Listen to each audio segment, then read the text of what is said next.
a sergeant in the Marines. Heavenletter number 5774. September 15, 2016. Sometimes language expresses itself perfectly. Weak with anger is an example of one of these perfectly exact expressions. Anger definitely weakens. Strong with anger, you might as well foam at the mouth. Your hands may tremble. You are shaking in your boots, not from conscious fear, but from anger, another form of fear. Why would you be full of anger if you were not fearful? Why on earth would you feel a need to set the record straight with red-hot anger unless you were fearful? Talk about righteous anger all you want. You will accomplish much more without the passion of anger. You may well accelerate your anger with righteousness. You can express yourself much better without anger and without self-righteousness. Do you imagine that you are a sergeant in the Marines, and, if a private forgets to call you sir, you are to bark at him? When you are angry, you are not kind. You blow up. Anger begets anger. Anger can make you an authoritative bully.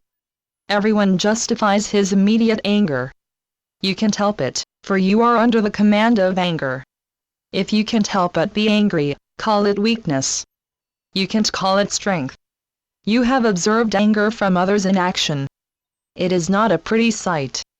You have seen parents hot with anger, focusing their anger on their young children. You may cringe for the young children. You may also cringe for the angry parent who has hidden away his or her love and replaced it with hot anger. When you are furious, pound the pillow if you have to, yet not give rein to your rage. Anger is a great offense to the world. There is a lot of it. There is too much of it. Outrage is akin with hate. Do you really want to be outraged?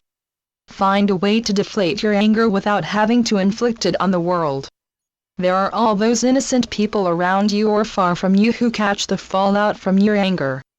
Anger is like the atomic bomb used to hurt. Somehow you have been hurt, and you blow off steam. This is not a cure. Take responsibility for your anger. Someone else is not responsible for your anger. Another is a smoke screen for your fuming. Your happiness or unhappiness, your sense of peace or your sense of anger, your giving vent to love or your giving vent to anger, come from within you. Own up to it. There is no justification for your hot anger. All your reasons are not justification. You may think your anger comes from your innocent child's getting muddy or whatever you may think causes your anger, yet your anger surfaces from within you. Are you proud of your anger later when you have calmed down? Hardly. Not for long are you. Find another punching bag. Run and set a new record for speed. Chop wood. Never mind the idea of expressing anger and venting anger as though this makes you a champion. It makes you a victim of your own hostility. Do you really want to spend your life being angry? If you don't, then climb the ladder of your evolution and see from a different angle. Anger comes from how you see. Your anger is masking something, hiding where your anger really comes from through your bursts of anger, sending your anger up in smoke equal to Mount Vesuvius. You don't have to like everything or anything, nor do you have to respond with anger. If you were not angry, you would do a much better job of expressing yourself and responding humanely.